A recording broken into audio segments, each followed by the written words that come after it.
since Sudongpo was exiled here. No one dares to underestimate Huizhou. The people of Huizhou love mutton. A certain grilled lamb spine dish is even linked to a heroic figure from 1,000 years ago. In the northern Song dynasty, Su Shi was banished here. With limited pockets, he could only afford lamb spines with little meat at the tips. He blanched, dried, marinated them in alcohol and added salt. He grilled them until slightly charred, before picking out meat with a toothpick. Clearly, he was finding joy in sorrow, yet he likened its taste to eating crab claws, very nourishing. Living away from his hometown, Su Shi wrote to his brother Su Shi, saying that the only drawback of this method was that the meat and marrow were sucked too clean, displeasing the dogs. Food and traveling were enough to take his mind off of the current misery.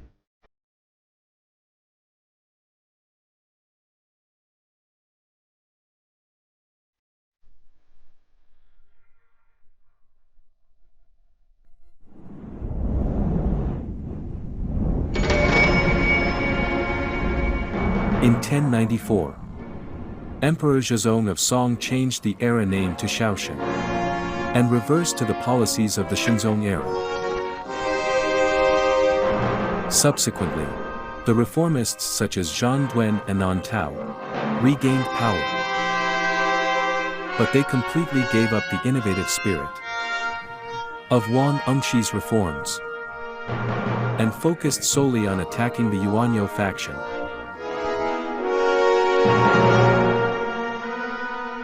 Edicts of dismissal and exile were issued one after another. In just a couple of months, over 30 senior officials serving in the court were banished to remote areas such as Lingnan. Su Shi and Su Shi were the first to be affected.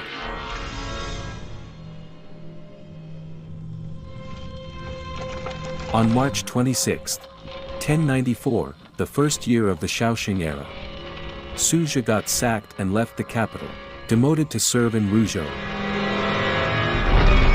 Nearly 60, Su Shi consecutively lost his positions of Academician of Duanming Hall and Hanling Academician Reader-in-Waiting.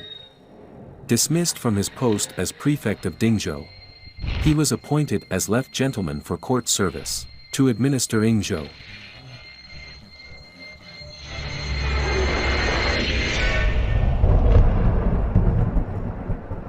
Soon after, another edict downgraded him to left gentleman for discussion. A lower 6th rank official, but kept him as Yingzhou's prefect. Before long, another edict revoked Su Shi's qualification for routine promotion. According to Song's official system, officials could be promoted after a certain period, without major faults, namely routine promotion. Half a month later, when Su Shi reached Dangtu, Anhui, the 4th edict demoting him from the court arrived. He was demoted to adjutant of Jianchang, stationed in Huizhou, but had no power over political affairs.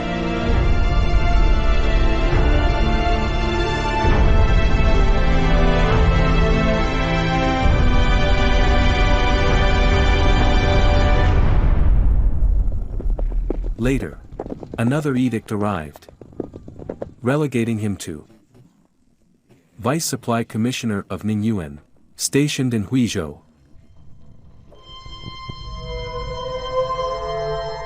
Su Shi's journey into exile was long. Yet the court altered his relegation 5 times in a row. Su Shi, once a high-ranking local official, became a criminal who could not sign official documents. and was at the mercy of local authorities. It seemed someone was determined to banish him to Lingnang for the rest of his life. The rift between Su Shi and Zhang Duan was actually sparked by Su Shi. Su Shi was the first to criticize Zhang Duan. Amid the intense factional strife on the court, Su Shi was compelled to stand by his brother. Zhang Duan had once considered Su Shi a close confidant, and even defended him during the Crow Terrace poetry case, right? But at the beginning of the Yuanyou era's political shift, the irrational behaviors of both factions had gone beyond imagination. Zhang Duan could not forgive Su Shi's criticism, and Su Shi, backing up his brother, so, when in power, he relentlessly targeted them both. Facing relegation, Su Shi decided not to drag his entire family along. He dismissed all his servants and concubines. With tears in their eyes, his sons and daughters-in-law demanded to go with him. His concubine, Zhaoyun, refused to leave him in his hardship and insisted on joining him on his southward journey. In the end, Su Shi chose to bring Su Guo, his youngest son, and Zhaoyun, his concubine. The rest of the family, led by Su Dai, returned to Yixing to live with his eldest son Su Mai, where they previously acquired land. On June 25, Su Shi gifted Su Dai with handwritten copies of 6 of his essays. With a lightened heart and no fear, he embarked on his journey.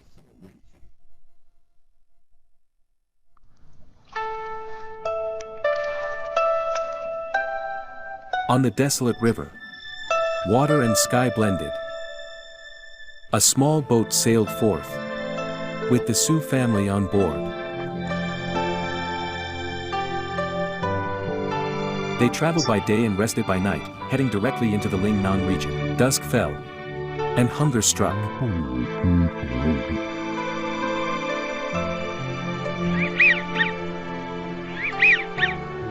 Suddenly, a small vendor boat unexpectedly appeared on this isolated stretch of the river, selling cakes, which was a delightful surprise for the Su family.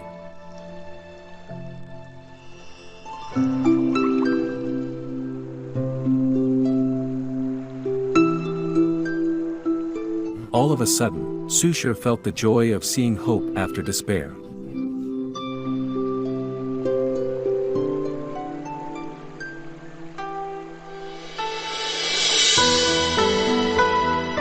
He penned the day into a poem.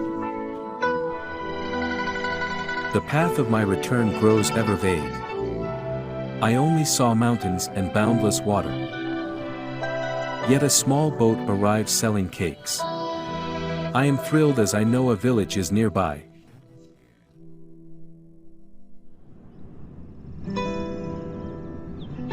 Upon reaching Huizhou in Lingnan, the family was temporarily lodged at Hejiang Tower.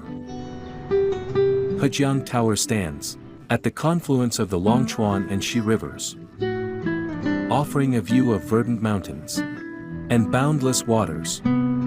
Yet, for an exile, it was a place of sorrow.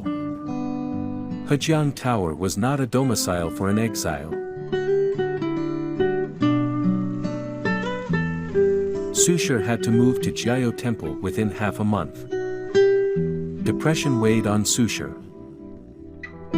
One day, he wandered up the mountain from Jiao Temple toward Songfeng Pavilion. The path was steep, and his strength waned. Seeing a pavilion ahead, he longed to climb up for a better view. But exhaustion took over him halfway up. He said, "Alas! Why not rest here? Sitting on the ground is just fine." He sat down to rest. After some reflection, he got over his upset and anger. Soon, he continued to climb. That simple remark became one of his most quoted reflections. Why not rest here? When faced with hardship, he drew wisdom from Confucianism, Taoism, and Buddhism to reconcile with his plight and find inner peace. In the spiritual evolution of ancient Chinese literati, he was a pinnacle figure. Not only sudongpo, but throughout the Chinese history, most literati shared a common Confucian ideal. Their goal was always to obtain official ranks to serve the country and bring honor to their family. However, when there was a huge discrepancy between their ideals and reality, they would often turn to nature to cultivate their minds and seek solace. It can be put this way: they advance in court and retreat to nature. Today, Jiao Temple has been transformed into Huizhou Dongpo Primary School. People all wonder why I'm exiled. They come to greet me with smiles. How could Su Wu know he could return? Wang Ning thought he'd grow old in Liaodong. This primary school set up a course named Sudongpo Poetry World. Students have a class every week dedicated to studying Su Shi's poetry. What they are reading is Su Shi's poem titled Arriving in Huizhou on October 2nd, which captured his warm reception by Huizhou folks and the homely feeling it evoked in him. I am posted with Ling Nong von Hu wine. Here must dwell a like-minded hermit.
But laughter wanes, leaving passers-by feeling heart's ache. The poem seemed to depict spring and tender feelings of the maid. Deep down, it reflected Su Shi's trampled loyalty to the Song dynasty. The more faithful he was, the more he suffered. After arriving in Huizhou, Zhaoyun understood this all too well. She found herself unable to sing it. In September 1083, the 6th year of Yuanfeng era, Zhaoyun bore 46-year-old Su Shi a son, who was named Su Duen. The following June, as Su Shi was finally en route from Huangzhou to Ruzhou by imperial command, his infant son passed away, not even reaching his first birthday. Back then, Zhaoyun was so grieved that she wanted to drown herself several times. Su Shi was also devastated.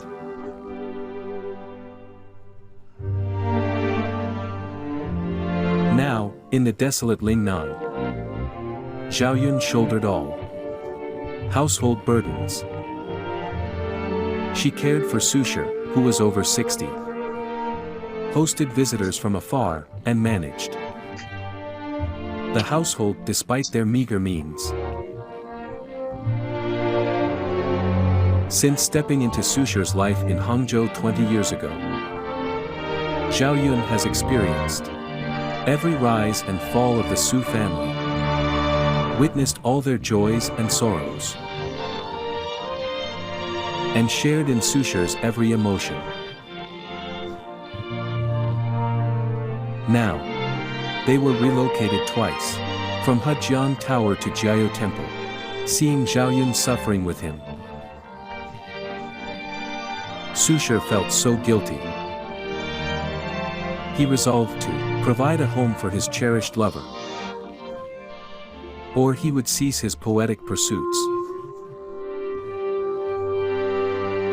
He often mused about an early retirement like Bai Zhi, envisioning a literary circle in Luoyang, where he could gather with friends. However, when he was exiled to Huizhou, he took great pride in the fact that Zhaoyun remained by his side. He even wrote a poem, pointing out that though Bai Zhi had fans Su and Xiaoman, the two of them eventually left him. They didn't stay, both gone, and he was way more blessed than Bai to have Zhaoyun remain steadfast. With no hope of returning, Su Shi planned to build a house and make Huizhou his final home. Yet, during his third year in Huizhou, before his new home was completed, Zhaoyun died of illness abruptly, at the age of 34.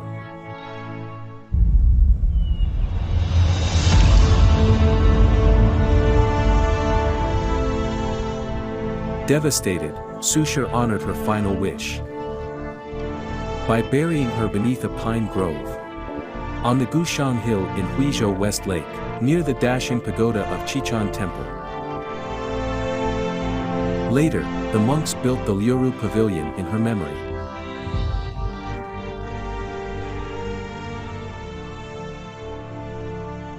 For Su Shi, his life was shaped by three important women: Wang Fu, his first wife; Wang Runzhi, his second wife; and Wang Zhaoyun, the woman who accompanied him to Huizhou.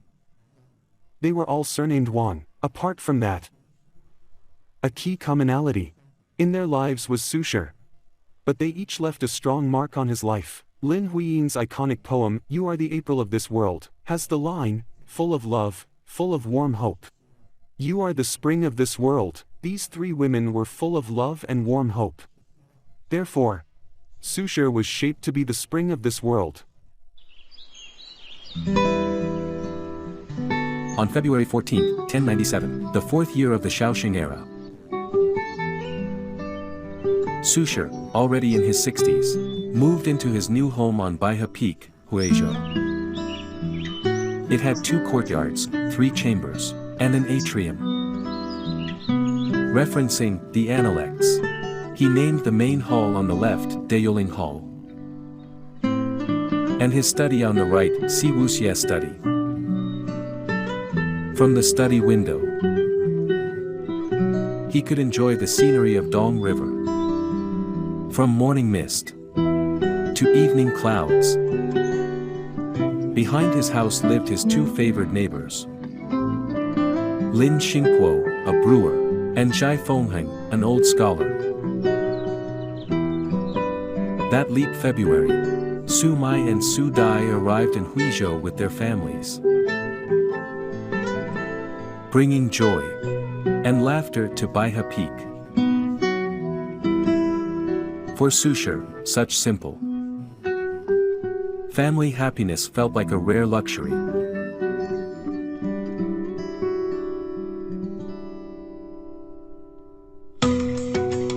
Aside from roasting lamb spine, Su Shi also became enamored with lychees, which were common throughout Huizhou. So enchanted was he by their sweet juiciness that he casually penned what later became a famous verse: "To eat 300 lychees a day I'd gladly make Lingnao my home forever. While constructing his own home, Su Shi also cared for local people. Seeing the hardship of farmers planting rice, he introduced them to yangma, a tool used by farmers in Wuchang. He composed Yangma Song, detailing its design, operation, and benefits, greatly easing the burden of the people, who praised him immensely. Though banned from official matters, Su Shi still fulfilled his commitment to practically improve people's lives. In Huizhou, the Dong River divided the city from east to west. Yet citizens had to rely on one bamboo pontoon bridge. The rapid currents washed away the bridge several times a year. Su Shi proposed chaining 40 boats into 20 units, anchored with stone, to adapt to water levels, solving the problem once for all.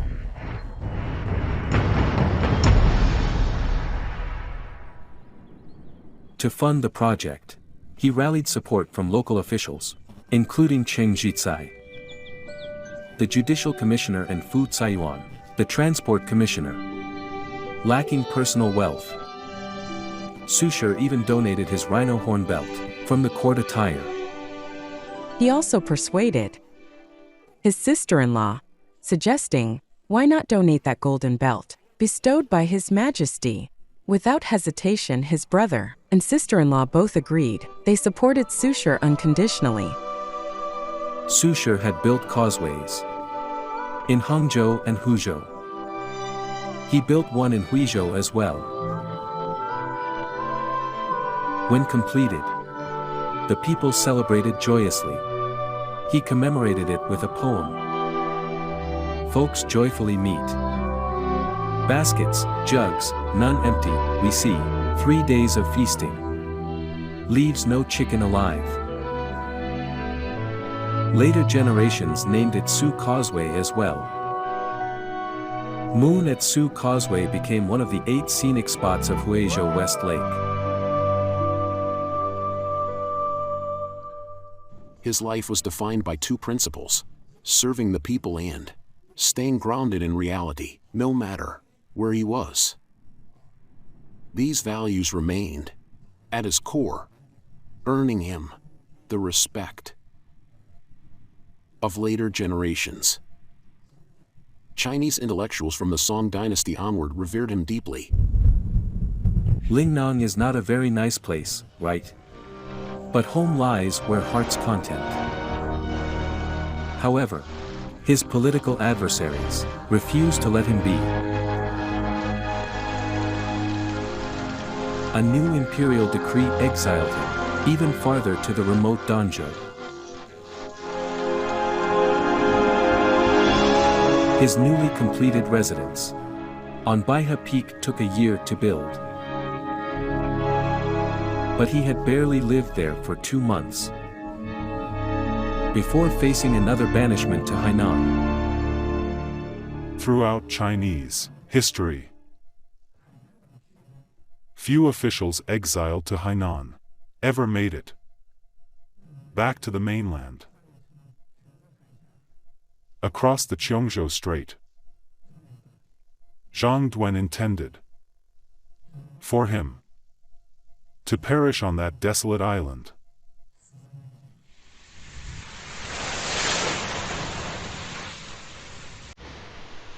Holding the decree, the 62-year-old Su Shi felt utterly despondent.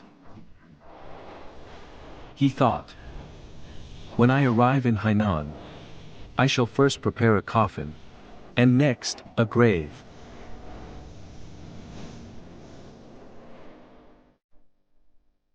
Before leaving, he visited Zhaoyun's tomb to bid her farewell.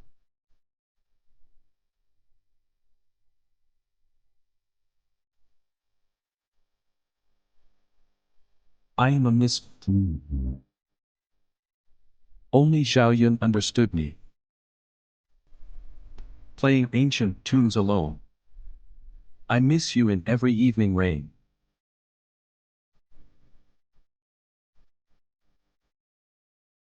From then on, no one would share his poetry-filled nights.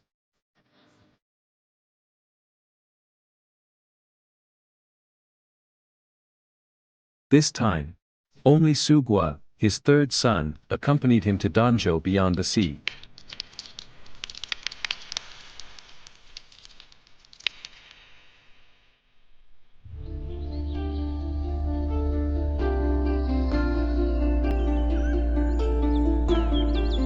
On the way to Hainan, Su Shi unexpectedly learned that his brother, Su Shi, had been exiled to Huizhou. Both of them were on their way. Su Shi was in Tengzhou, only 250 li away. Su Shi immediately wrote a poem and delivered it with urgency, asking his brother to wait in Tengzhou, as he would set off immediately to meet him.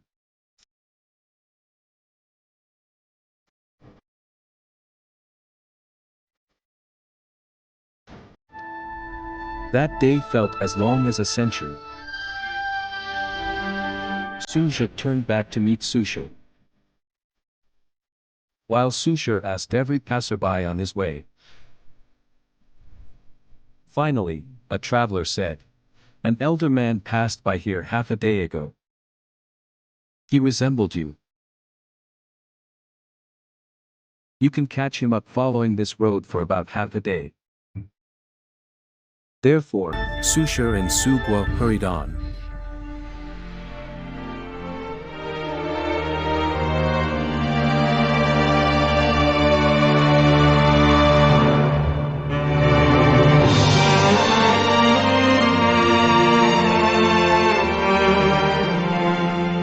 When the two brothers finally met, they were momentarily speechless.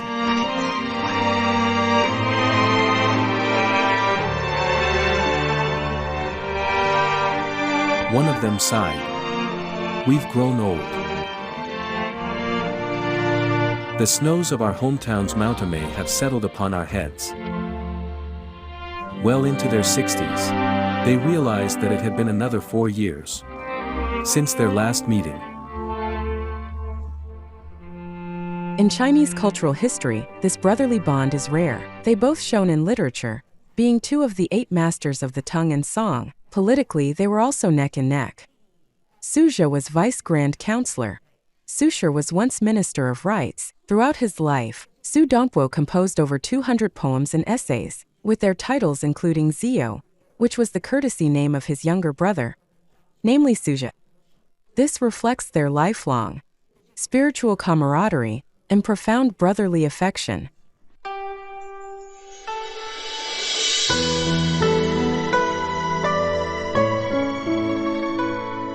The two sat down at a roadside noodle stall for a meal. The noodles were so coarse and unpalatable that Su Shi stopped eating. Su Shi, however, devoured his portion.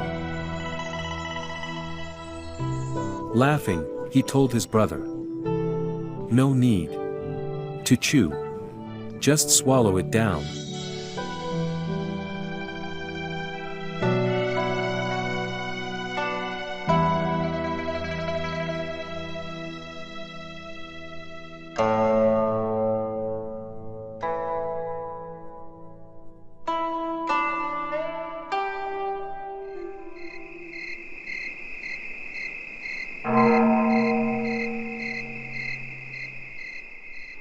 At Tianning Temple in Huizhou, they spent 3 days together.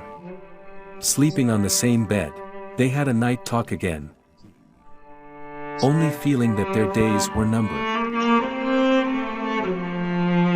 Years ago, Emperor Rengzong once designated the Su brothers as future Grand Counselors. Now, one was exiled to Danzhou, the other to Huizhou. This parting was likely to be their last.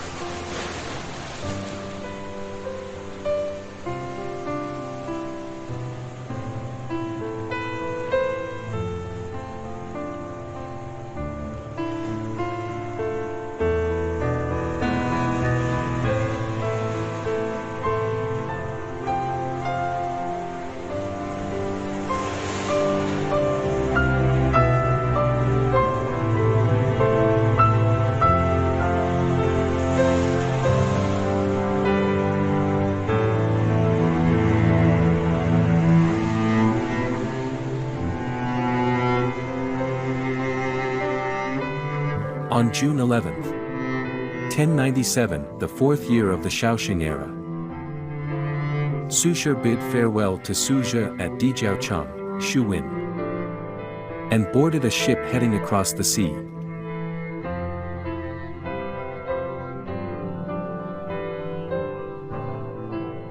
Before leaving, he reminded his brother not to forget the ancestral tombs in their hometown, which sounded eerily like his last words.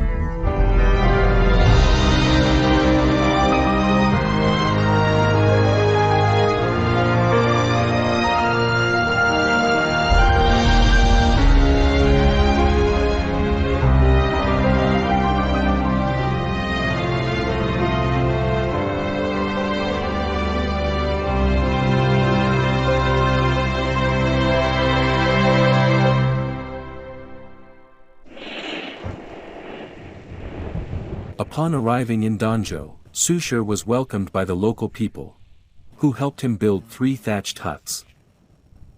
However, the roof leaked. Sometimes, Su Gua had to move his father's bed 3 times a night just to find a dry spot. Rainwater dripped onto his silver hair. Yet Su Shi jokingly called it celestial water, saying that whoever it fell on would be blessed with the essence of heaven and earth. Resources in Danzhou were painfully scarce. Su Shi described it as no meat to eat, no medicine, no house, no friends, no warmth in winter, and no fresh water in summer. At one point, food supplies ran out entirely. With no other options, he turned to Taoist breathing exercises, drawing inspiration from the Taoism classics. He imitated turtles and practiced turtle breathing. He stretched his neck toward the moon and inhaled, even getting his son to join in. His belief that rain carried divine energy was tied to these Taoism ideas. It was actually relevant to the effort he was making at the time. Su Shi had a unique talent to turn every bit and piece of his life into a formidable force that kept him moving forward. Su Shi never lost his innate optimism. He named his dwelling Guanlang Hut, and even composed an inscription for it. However, he soon realized that most locals were not even educated enough to recognize those words. After settling in, he noticed that local folks drank stagnant water from salty marshes, leading to chronic illness. Determined to help, he personally led the effort to dig a well. To this day, the well remains, continuously providing clean water to nourish the people here. Later generations named it Sudongpo Well.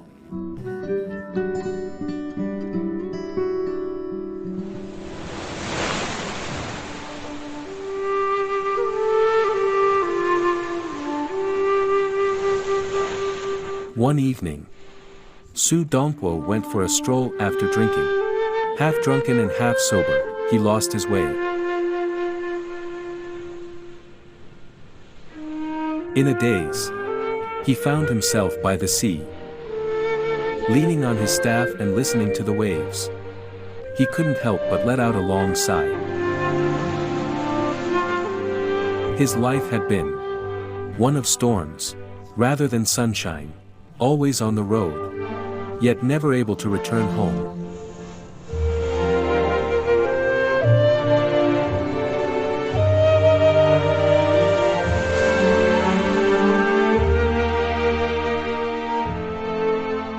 He lost his mother at 20,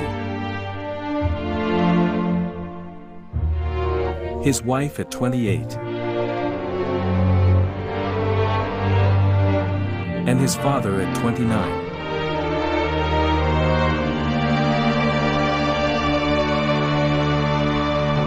At 42, he was at the brink of drowning himself.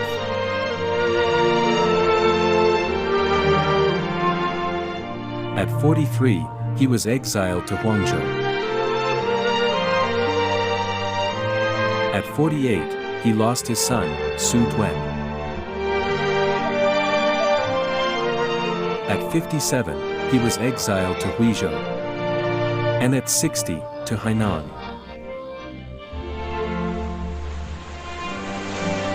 This time, he might end up dying here.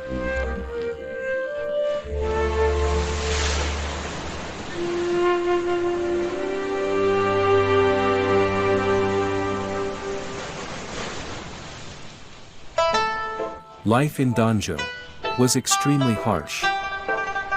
Yet Su remained optimistic, finding a way to enjoy life even in this desolate place.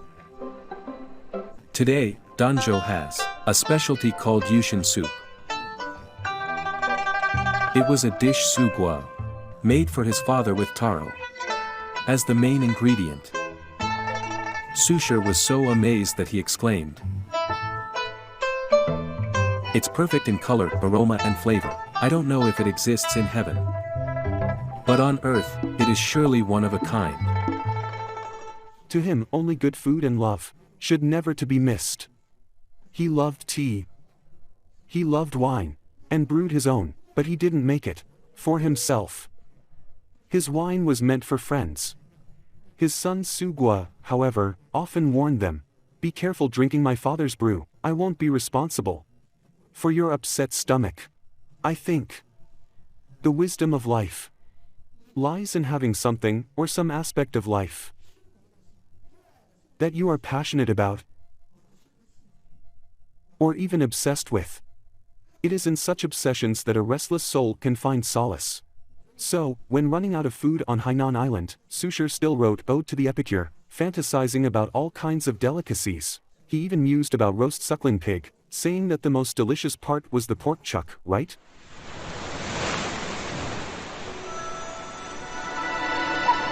Though often forgetting the path back, Su Shi never fell into despair. Across the sea from Danzhou laid Leizhou. Su Shi often gazed toward the distant shore, thinking of Suzhou across the sea.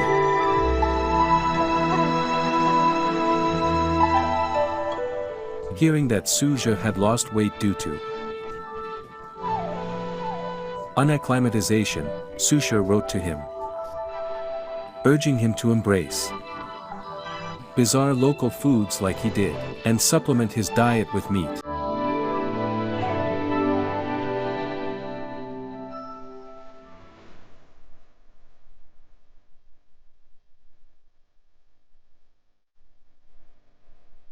In 1099, the second year of Wang Fu era, a Hainan native named Jiang Tangzhua came to study under Su Shi, drawn by his reputation.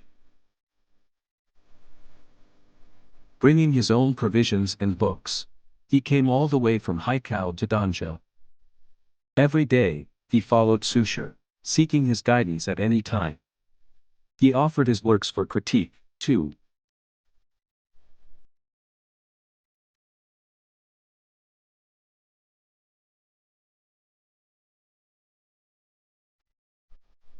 Jiang stayed for 6 months. Before leaving, he requested a poem from Su Shi. So, Su Shi wrote on his fan. The sea never breaks the earth's veins. Scholars shall aim high, exams to gain. Then, he told Jiang, when you pass the imperial exam, I will complete this poem for you. Jiang Tangzhua lived up to his expectations. He later traveled north and became the first Juren from Hainan. 4 years later, Su Shi already passed away. With tears in his eyes, Su Shi completed the poem for Jiang Tangzhua on behalf of his elder brother. Now, the crowd see his robes of glory. Now I see Donpa's insight.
sons, Zhang Qi and Zhang Yuan, became Jinshi scholars through the imperial exams supervised by Su Shi.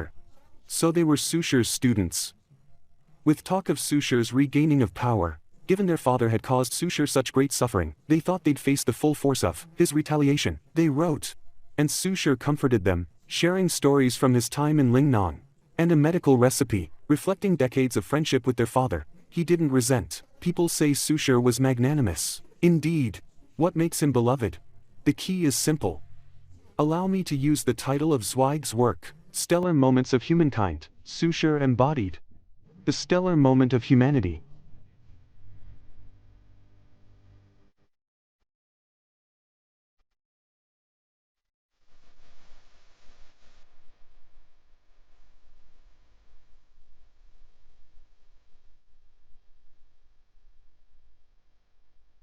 He wrote a poem for Guanlan Hut. Perhaps he saw himself in those children blowing scallion leaves.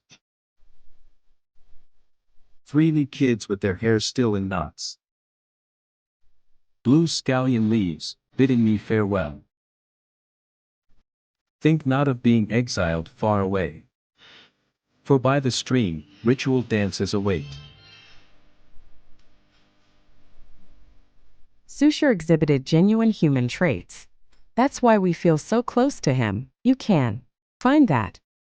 He was kind, yet vulnerable, idealistic, sometimes lost. He had moments of melancholy, but more often he believed in a better tomorrow. He resonates with us because he was, in many ways, just like us. Our loneliness, grandeur, carefree spirit, confusion, and contradictions. We see all of these in Sudongpo. As he once wrote, "Life is but an inn, and I too am a traveler." He was our fellow traveler.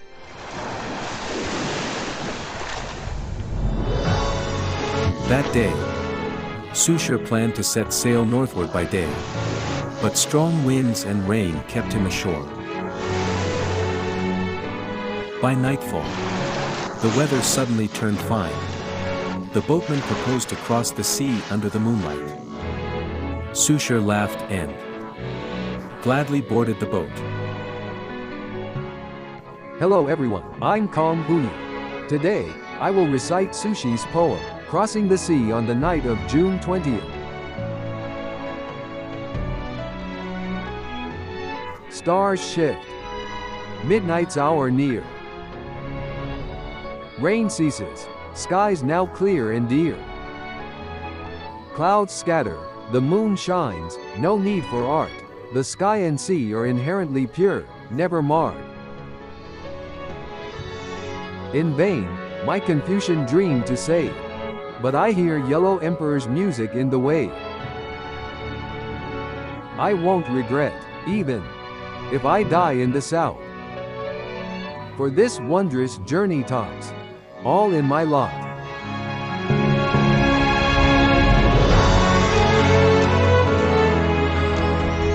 It echoed Confucius singing all the way home.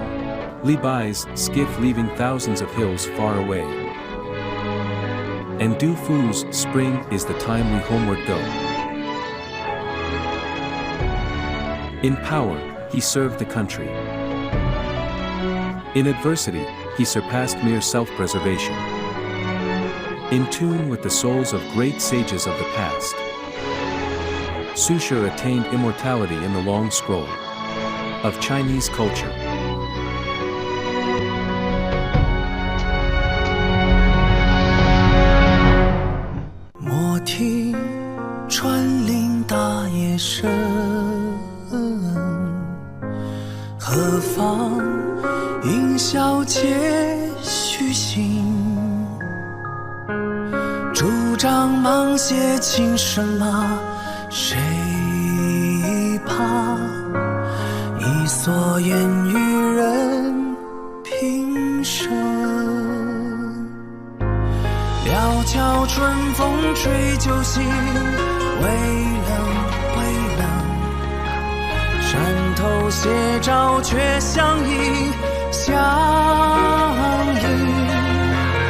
Huizhou向来萧瑟处，归去归